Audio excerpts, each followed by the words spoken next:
Les forces armées de la République démocratique du Congo ont présenté ce samedi 3 janvier 2026 à la presse 7 militaires rwandais et 8 civils ressortissants des pays de la sous-région, capturés pendant les opérations militaires au nord et sud Kivu. Selon les commandants du service de communication et d'information adjoint en charge des opérations et des renseignements du FARDC, le lieutenant-colonel Makazukai, le Rwanda cherche à régionaliser les conflits en manipulant certains ressortissants des pays de la sous-région et groupes armés, comme les raids Tabara, présentés à la presse parmi les civils arrêtés. La RDC a toujours affirmé avec des preuves qu'elle est agressée par le Rwanda. Aujourd'hui, les FARDC vous ont invité pour vous présenter 7 militaires rwandais et 8 civils ressortissants des pays de la sous-région, capturés pendant les opérations militaires au nord et au sud Kivu.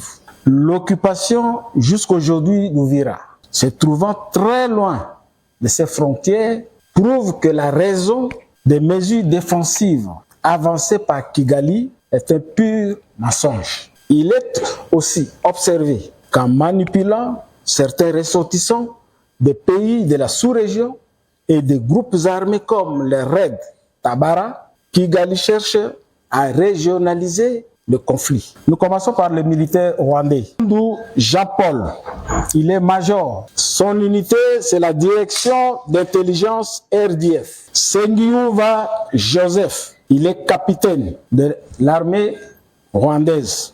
Son commandant direct, c'est le major Samu Frank. Il a été capturé au front nord à Goma. Bukuru Gilles, soldat de 2e classe. Il est du bataillon Vodacom, RDF, basé à Rumangabo. Son commandant direct, c'est le colonel Sibamana JP. À en croire le lieutenant-colonel Makazukai, en dépit de la résolution 2773 du Conseil de sécurité des Nations Unies, la signature de l'accord de Washington le 4 décembre 2025, le Rwanda maintient toujours son armée sur le territoire congolais. Mapigano makali yanaripotiwa Jumamosi hii Januari 3, 2026 katika vijiji kadhaa vya tarafa la Uvira, Kongo, hususan katika eneo la Kashombe, Lubanda na Musingwe, Katongo na Kigongo. Mapigano yanaendelea asubuhi ya leo na milio ya risasi nzito na nyepesi inasikika hadi katika jiji la Bujumbura, Burundi, vyanzo vyetu vinaeleza. Kelve Bwija, mratibu wa Sosiko RDC kutoka Uvira na mtafiti wa masuala ya kiusalama, hapa anaeleza hali ilivyo katika mji wa Uvira ulio kwenye kilomita 7 na mapigano. Hii leo tariki 3 mwezi wa kwanza 2026 aux environs ma 3h du matin, mapambano makali yameripotiwa mtarafa la Uvira muvijiji kaza wa kaza, kiwemo kijiji cha Lubanda, Katongo, Kigongo, Luanga, Kashombe, Musingwe. Hivyo vijiji vimepatikana katika tarafa la Uvira, ni ya 7 km ya vile ya Uvira Centre. Utafahamu kama makundi yenye kumiliki silaha M23 na AFC na washirika wake wako wanapambana kwa sasa na jeshi letu la FARDC lenye liko apie na wazalendo muvijiji kaza wa kaza. Na muda huu mafrontema inaendelea toujours kujimanifeste muvijiji hivyo kaza wa kaza. Tuna interpele ma différents services de sécurité kuangalia isi inaweza renforcer usalama wa wakaaji na mali yao, na wa différentes autorités locales, provinciales, nationales kuangalia isi wanaweza kurenforcer logistique ya jeshi letu la FARDC na logistique ya watoto wetu wazalendo, pour que ennemi akwe neutraliser, akwe déloger, na kuangalia isi jeshi letu la FARDC en collaboration na wazalendo isi wanaweza conquérir, isi wanaweza récupérer tena vile ya Uvira. Unaendelea kufata habari mpya kutoka Hope News TV. Msikilizaji, wakati mapigano yanaendelea katika eneo la Uvira, hali ni ya wasiwasi katika mji wa Uvira. serikali pamoja na wazalendo, kwa mujibu wa taarifa tulizonazo, wamejipanga na kujikusanya kuunga nguvu zao pamoja.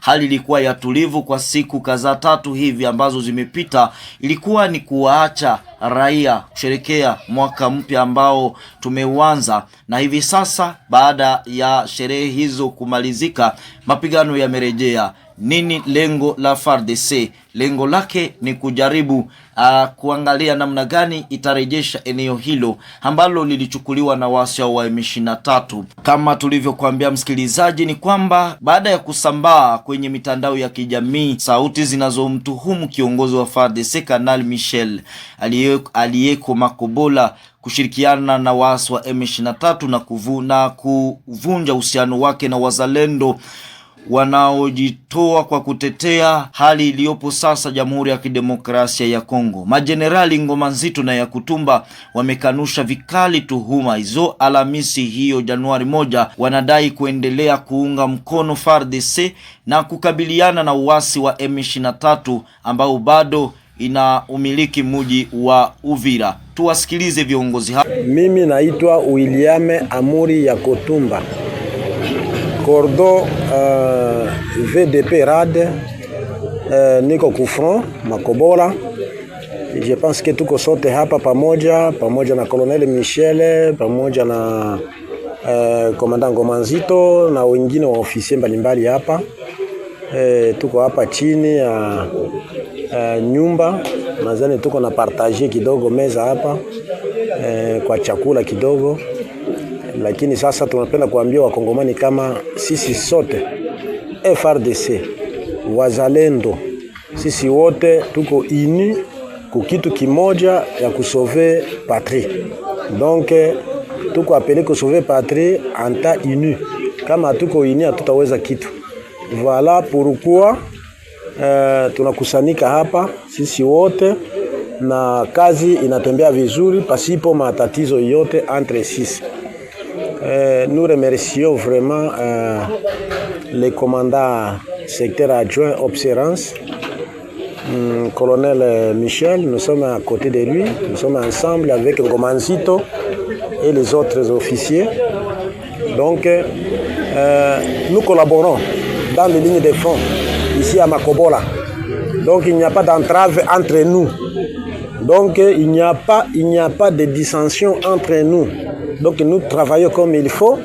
Alors je pense que l'union fait la force. Et espérons que nous allons vaincre l'ennemi avec l'appui des seigneurs, lui-même Céleste. Je pense que tout va aller bien. Je vous remercie tous les Congolais. Ok. Tumeshukuru Kongo yote nzima kuwa hapa Makobola. Huyu anayesema hapa ni Komanda Delfe Kalembe Ngoma Nzito wa CPLC Barf BB. Tunashukuru kwa uongozi wetu, tunashukuru president wetu kwa kutuchunga wala kwa kutuongoza. Tuko chini ya uongozi wa sekteri yetu, tuko na Observance wa sekter Michel. Vraiment tunashukuru kuwa pamoja naye kufatana na mambo yanayopitika kwa marezo sosio. Ile mambo tunaikataa katokato, kwa maana tuko pamoja kwa kupambanisha adui wa nchi yetu, na yule anayeleta chokochoko ajue kama ni adui wa nchi yetu, lakini tutapambana pamoja na government yetu kupiganisha adui wa nchi yetu. Nous sommes unis pour battre les ennemis du Congo.